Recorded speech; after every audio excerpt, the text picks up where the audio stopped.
how you doing? This is TV and school. Вивчаємо з тобою ми англійську. How are you? Що скажеш, коли ти зустрінеш якогось іноземця? So, let's speak English. Англійська мова Шекспіра та нью-йоркських таксистів. Англійська стане у нагоді вам, бойс і дівчиська. Welcome back. And we continue talking about jobs. Guys, today we will develop your speaking skills. But before that, let's do some exercises because you have to get ready to be able to speak fluently and nicely. Okay, the first task, take a look. You have to complete the phrases with the words from the box and decide which 3 factors would be the most important to you when choosing a job. And you'll have to give reasons. The first word is benefits. Benefits means something good, like bonuses. Then comes flexible.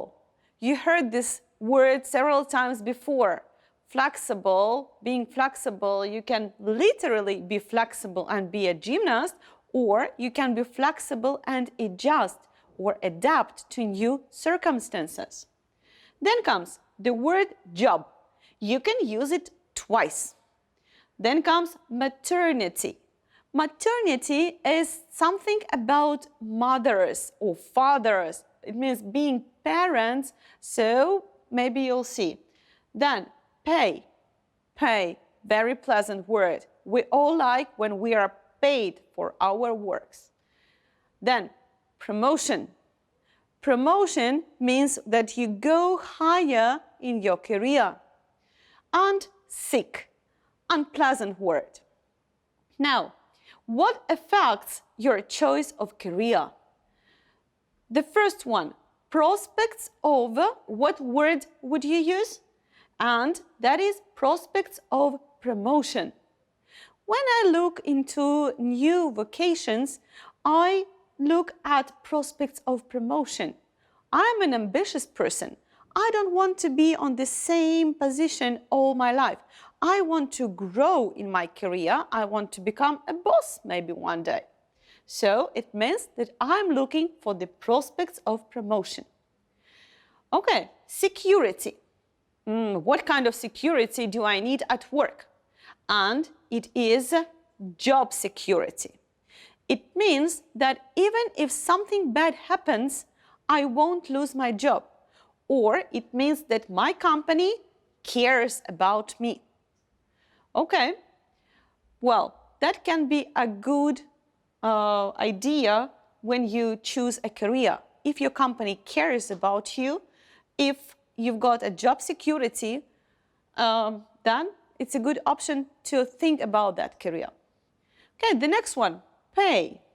What kind of pay? Sick pay. When we get sick, we have to stay at home. That's a rule. We don't work and maybe we don't get money. But lots of companies pay sick pay for those people who must stay at home when they are ill. And actually, that's a good idea. And actually, that's your job security. You feel safe. Okay, then comes working hours, flexi time. Here is the hint. So your working hours can be flexible. It means that you decide when you have to start to work or when you can leave. So flexible working hours can also be very nice things when you decide on your career. Then comes fringe or perks. That's a really pleasant thing. Fringe benefits or perks. Every month you get your salary, but once a year or once in half a year, you can get perks or benefits or bonuses in money terms, or your company can provide you, for example, a car or a medical insurance or a free education to your kids. These are all perks. They are not given to you as money, but they are given to you as services or something that makes your life easier and more comfortable. Very nice thing to think about when you're choosing your career. If the company gives you fringe benefits or perks, they really care about you. The next one, satisfaction. What kind of satisfaction?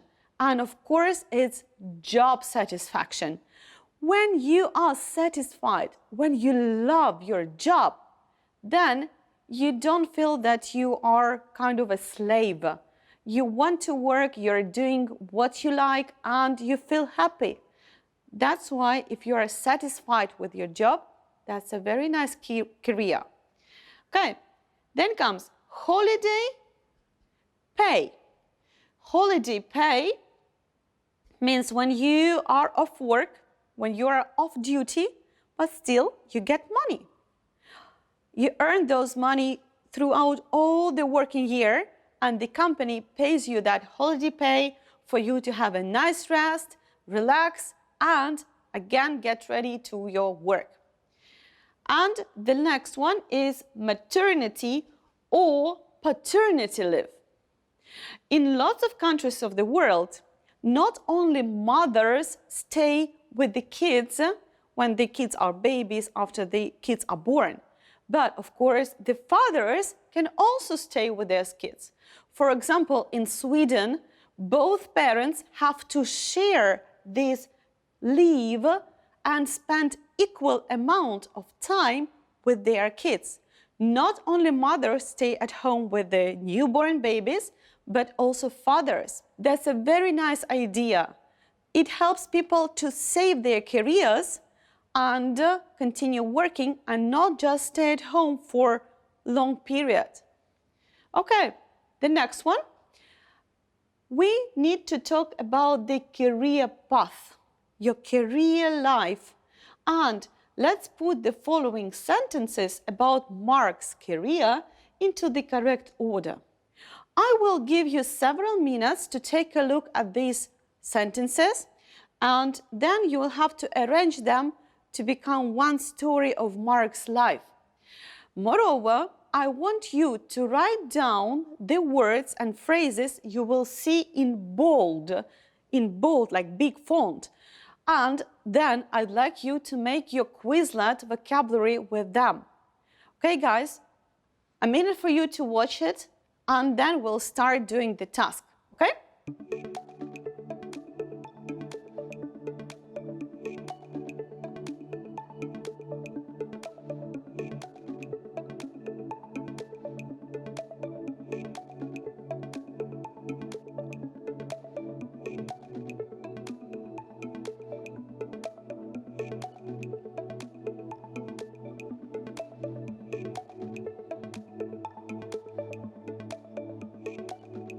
Okay, so I hope that you grasped the whole idea and you flicked through the whole text. So the first sentence is, after graduating from university, Mark decided to apply for a job as a junior engineer. That is the first step of his career, and I'd like you to write down the phrase apply for a job. Means ask for a job and write your CV and cover letter. Okay? The second sentence is, after a successful interview at Chemotech PLC, he was hired for the position. Okay? Would you please write down the phrase was hired or to be hired? What happened next to Mark? And the next is that Mark worked diligently for several years and eventually got promoted to the position of senior engineer. Write down the phrase to get promoted. Okay, the next, what happened to him is Chemotech ran into financial difficulties during the economic crisis and Mark was laid off. Well, he was made redundant. They made him leave. And so write down the phrase to be laid off. Next, due to his extensive experience, he quickly got hired by another company as a chief engineer. So he got hired, write down the phrase to get hired. Then what happened to him next? Mark felt he needed a change in his life, so he decided to hand in his notice and start a new career. Well, in sentence number 4, Mark was laid off. It means that he was fired, he was made redundant. He didn't want to go, but the company had to do that because of the economic crisis. But in sentence number 6, you see the other phrase. And would you please write it down? It is to hand in his notice. So you write down to hand in somebody's notice or my notice. And that means that you come to your boss and you want to leave the job. So he wanted a change in his life and he came to his boss and he started a new career. So what kind of career? He decided to become self-employed and start his own business as a consultant. Would you please write down the phrase to become self-employed and start your own business as a consultant? Okay? Then, the last one, actually, after 20 years of running his own business, Mark decided to retire early. Okay, so running his business, he had his own company, and he decided to retire. Maybe he got enough money for his retirement. Okay, guys, so you can see these words in bold. Was hired, apply for a job, was laid off, got hired, become self-employed, start his own business, and so on. You will need those phrases when you will make your own speech about your future career. Okay, now you are ready to be prepared for your speech. I want to give you 5 steps that would help you to make a good presentation, and they are actually really simple to remember. They are the basis steps. You can say this word basis. Very easy to remember those things. Okay, so the first step is B, brainstorm. A, audience. C, slides. I, ideas. And S, simulate. And it makes the word basis. Let's cover each letter and get ready for your presentation, oral presentation. So the first letter, B, for brainstorm. Well, when you have to make a speech, when you have to make a presentation, you have to get all your ideas into one point. I usually use mind maps. Well, you can make such maps on the paper, or you can use special apps that there are just numbers of them on the internet, and they are very handy. You can edit them, you can allow other people come and join and edit your brain, and edit your mind map. And actually, those mind maps are really helpful. So you place the main topic inside of a big circle in the center of your page, and then you make the other lines and you join them all around, and you write all your ideas all the way around one big circle. So, and you connect all the information. You can put some arrows and lines to join all the ideas. And then they indicate the relationship between the information you have. Okay, that was the first word, brainstorm. Get everything you know on the topic and think. The second one is audience. When you are getting ready to your presentation, you have to keep in your mind whom you are addressing to. Well, your present-day audience may be your peers, your classmates, and your teachers if you pass the tests, or the instructors. So you have to take into account who you are addressing. If you're addressing your peers, your fellow students, that's totally different from the teachers and from the exam tasks. And the very important thing is that you have to keep only the information that is important to your audience. If you tell something that is not important to your audience, they lose attention and they don't listen to you. So if you add unnecessary information, you will end up losing your audience attention and your important message will get lost. So select and think carefully what to include into your presentation.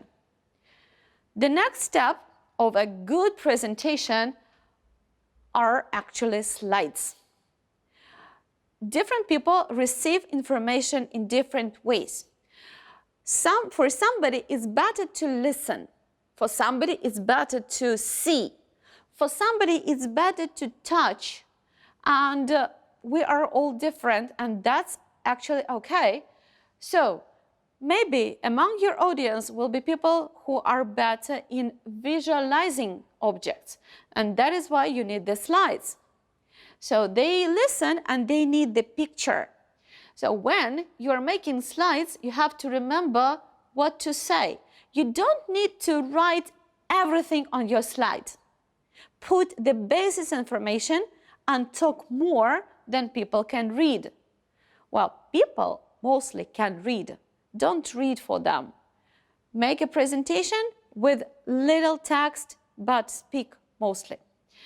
And actually, you can use different types of presentations to make them more fluent, to make them more interesting and interactive. Not only PowerPoints are helpful, but try other ones that we've got on the internet, for example, Prezi. It's really, really interesting how everything moves in that presentation. Okay, the next one is ideas. Well, you have to describe ideas with your own words, and you have to sound natural. If you learn your presentation by heart and just like stand still and talk and just say everything by heart, then the presentation is not live. It's not interesting to watch or listen to such a presentation. Use your own ideas, use your own words, use your own emotions. And try to explain very difficult things, like if you're explaining them to your friends in very easy terms, okay? And the last idea is to simulate. Every time you have to make a presentation before you come to your audience, simulate at home. Maybe you will need to record your presentation and use the video, shoot a video of you giving a presentation, and then you'll be able to assess what you did right or what you did wrong. And then film yourself for the second time, and you will see that it would be much better. Or just use the mirror and talk to the mirror and see your gestures, to see your posture, and be more confident. Now, I'd like you to imagine a student who is trying to make a decision about his or her career path. And here are some ideas and a question for you to discuss. First, you have some time to look at the task, okay?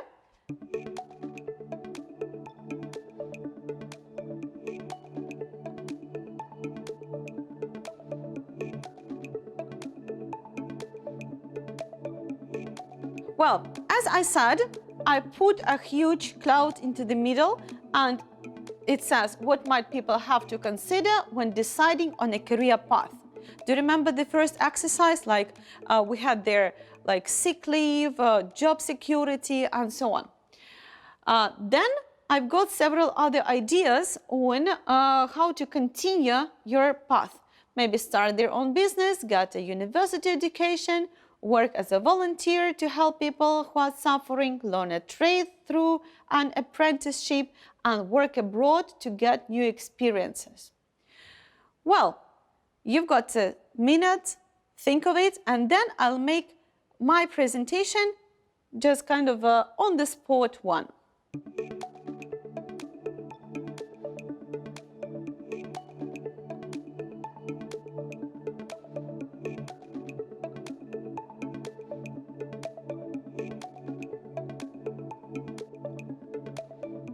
Okay, guys, so if I were a student of the 10th grade and I was sitting for a test and I was given such a task, I would start something like this. Okay, so what might people have to consider when deciding on a career path? I am an undergraduate. So first of all, I have to think of a gap year or getting a university education. I think that I'm not ready to start my university degree just right after school.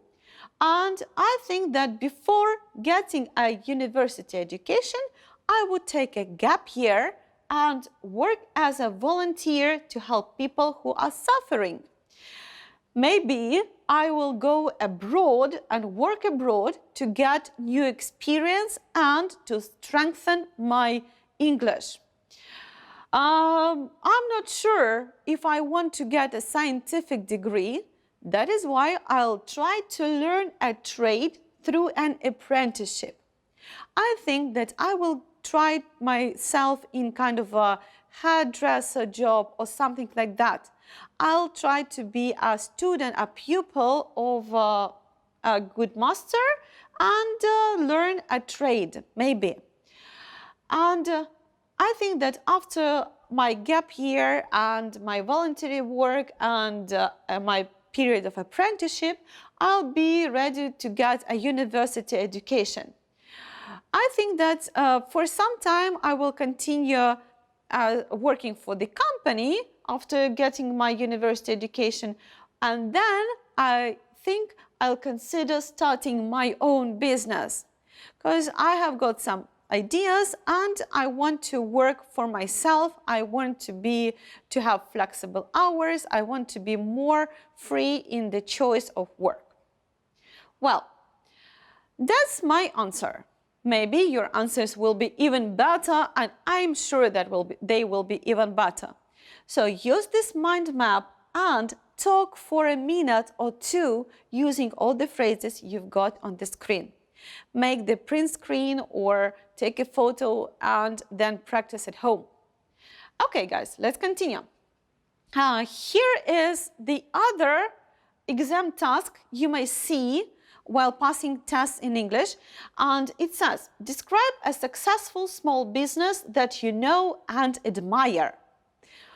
You should say what the business is, who runs the business, what admires you in it, and explain why you think it is successful. Those dots are called the rubric, and they are a must. They are obligatory to be spoken about. You cannot omit those aspects. You have to cover them. And I've got a sample answer. Let's read it. And you will see how the other student answered it. Okay, let's read it. I remember 2 years ago, they only had one business in our city. It quickly became one of the favorite spots for the youth to get together. Now they have expanded with franchises in almost every corner of my city.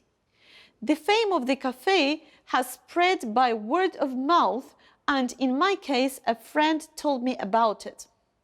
The owner of the chain is a young woman who is only 31 years old and at the moment. Since I have already been interested in opening up a small cafe or restaurant of my own, I admire her work a lot. She has successfully created a brand new name of real food in the environment of a modern, energetic and urban cafe, introducing the foreign lifestyle to our rustic city. Every time I have visited this restaurant, it has always been full, and this applies to all other cafe locations in our city, not just one specific place. Recently, the group announced that it had raised a $5.5 million investment from overseas funds. This proves that the cafe chain is considered to have a great potential in developing further and becoming even more successful in the future. Well, that's an exemplary answer. The person covered all the rubric and answered all the questions. And I'd like you to write down the phrases you see in bold and maybe to look through this answer once again.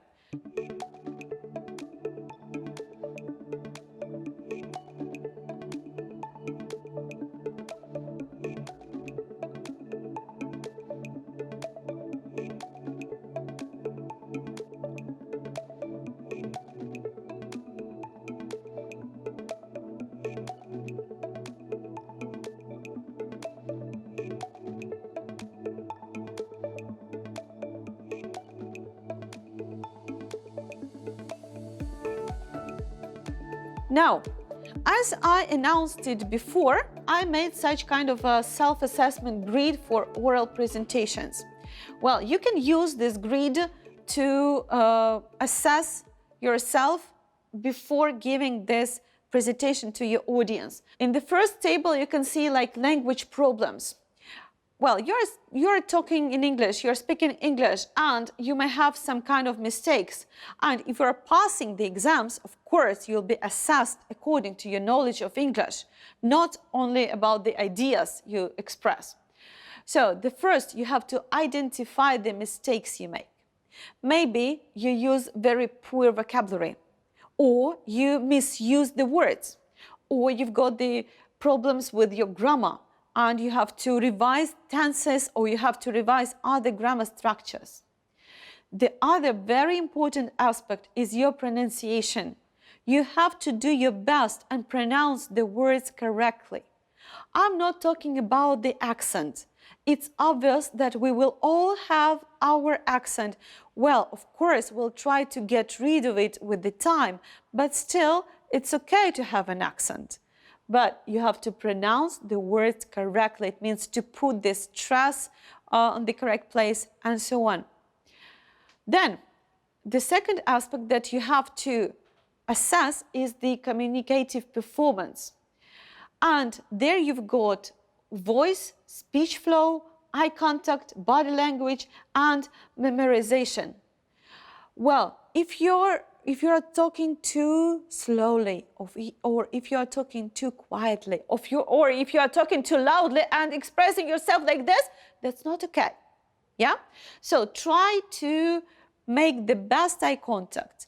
Try to find your most natural flow of your speech. Don't be too slow. Don't be too fast.